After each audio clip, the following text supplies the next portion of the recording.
Welcome back to Classy and Sassy. I'm your host, Erica Regina. Have you noticed that at a certain point, we start to have less urgency to react, explain, or prove ourselves to people about the things we do, we say, we think? That's probably the simplest way I can describe what I have been feeling lately.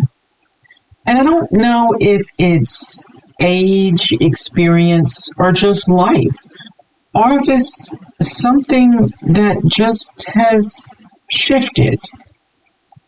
Things that used to bother me, they don't hit the same. Situations that used to require a response, now they just get silence.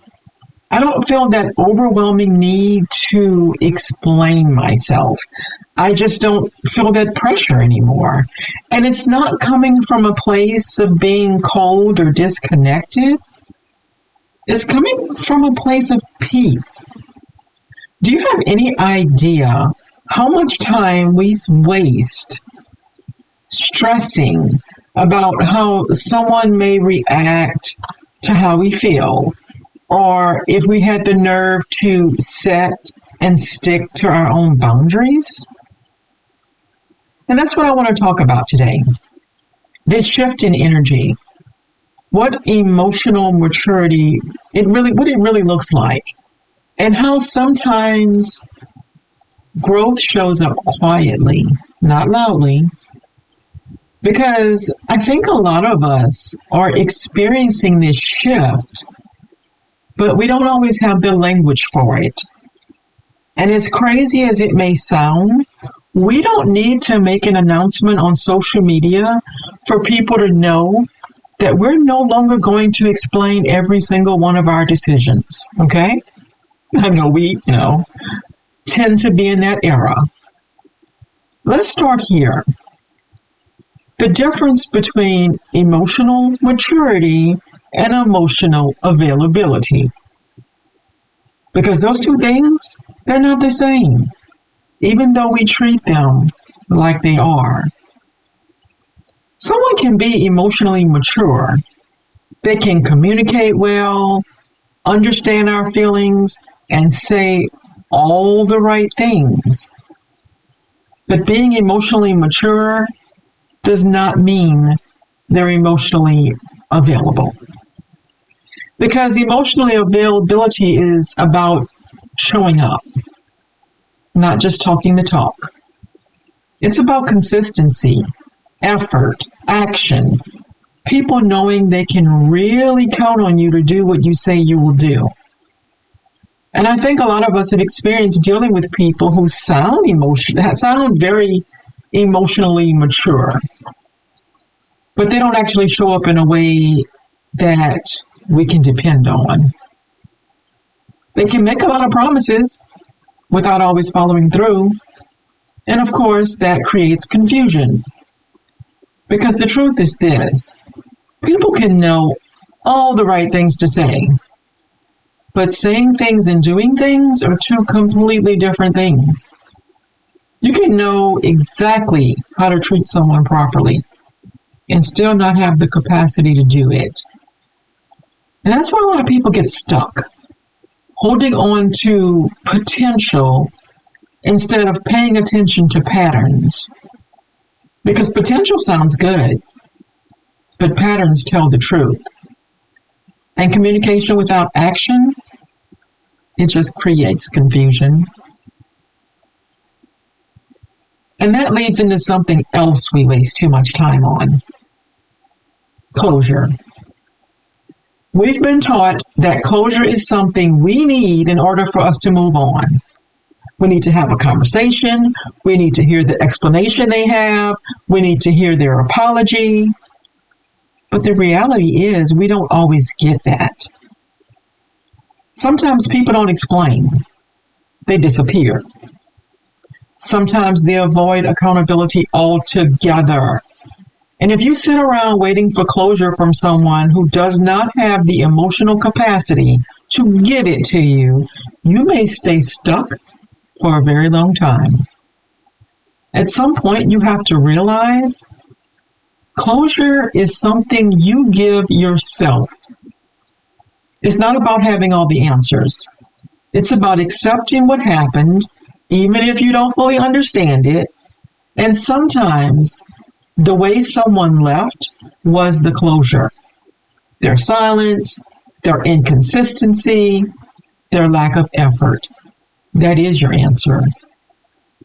Because do you really want to lose sleep over someone who is most likely not losing a wink of sleep over you?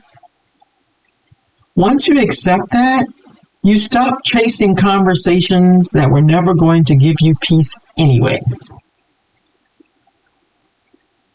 And I think once you really understand those two things, that's when the energy shift happens.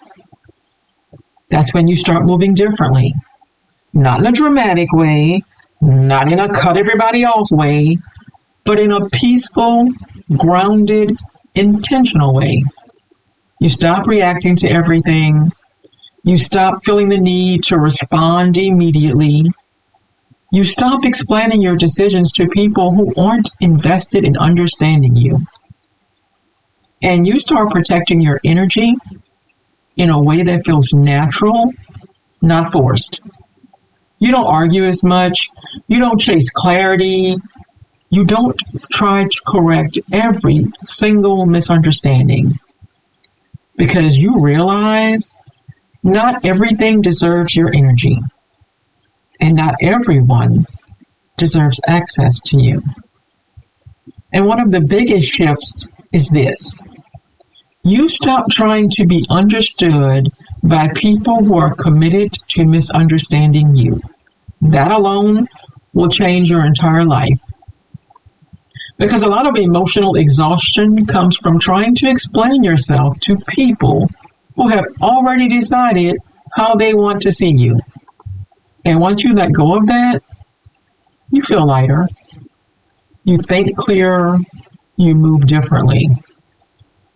And it's not about not caring. It's about caring in a more intentional way. And the truth is, this kind of shift doesn't just happen randomly. It usually comes from experience. Because you get tired. You keep getting disappointed. You give too much energy to situations that didn't deserve it. And eventually, you just reach a point where you don't want to feel that way anymore. So you change. It doesn't happen overnight, but gradually. You start setting boundaries without over-explaining. You start choosing peace over proving a point. You start walking away from things that don't feel right without needing validation. And that's growth. Once that shift happens, it starts affecting everything. Your relationships change, your friendships change, even how you approach work and opportunities change. Because you become more selective. You tolerate less. You value your time and your energy in a completely different way. And the biggest difference is you'll feel more at peace. Not because life is perfect, because it's not, but because you're no longer engaging with everything that used to drain you.